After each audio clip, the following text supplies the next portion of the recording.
Hello, this is Tom Fassard. Welcome to the third in my series, Presentation Mastery, designed to help you develop or hone your presentation skills. This series provides you the fundamentals so you can become a stronger and more confident presenter.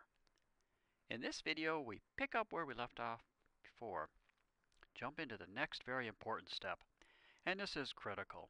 That is to rehearse. A lot of times people think, oh, I've given this presentation a million times before. I'll just walk in there. I know what it's all about. No. Always rehearse, at least 3 times if you can. Recall earlier I mentioned that you always want to have some new material with your presentation. Well, if it's got a new spin on it, you're going to need to rehearse that because you want to become acclimated to your material. It should be almost second nature to you. That way your nose isn't down in the notes the entire time, but you just glance at your notes and relay the information.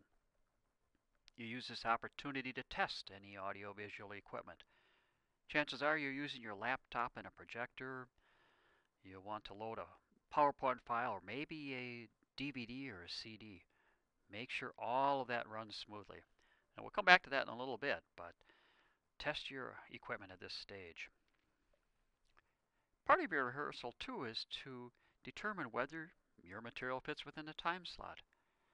As you're going through your rehearsal, you speak at the speed of voice you normally use. If you include pauses or you intend to, make sure those are included in the rehearsal as well. Check the overall timing, and do you need to edit your material? Highly recommend that you record your rehearsals and even your presentations. Go out and buy one of those digital recorders. They're very inexpensive and very handy. But it's great to be able to play back your rehearsal and listen for any issues that you may have.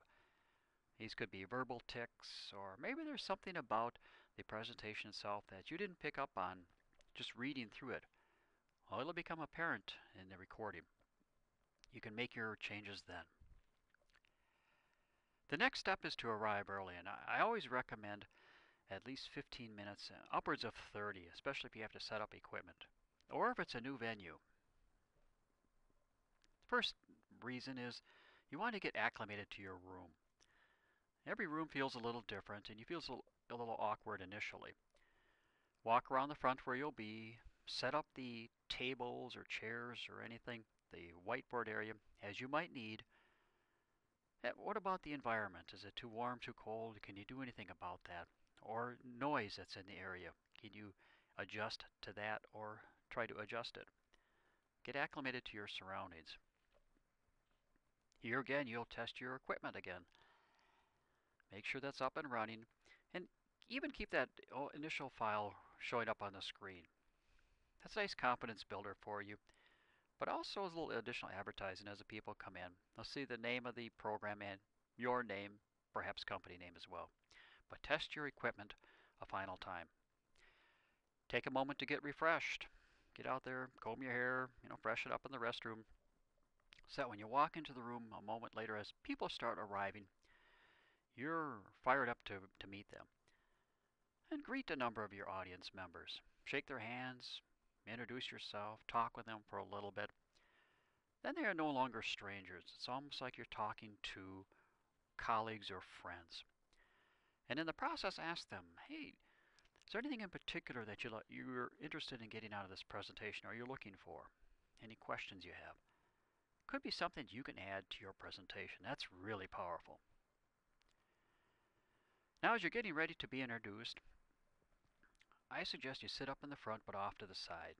You want to be able to walk cleanly and comfortably up to the lectern to speak. But sitting up in the front of the room gives you a chance to scan the audience, look at those faces, and get over some of those jitters that you have. Tell yourself, hey, these are friendly faces. I will soon be talking with them.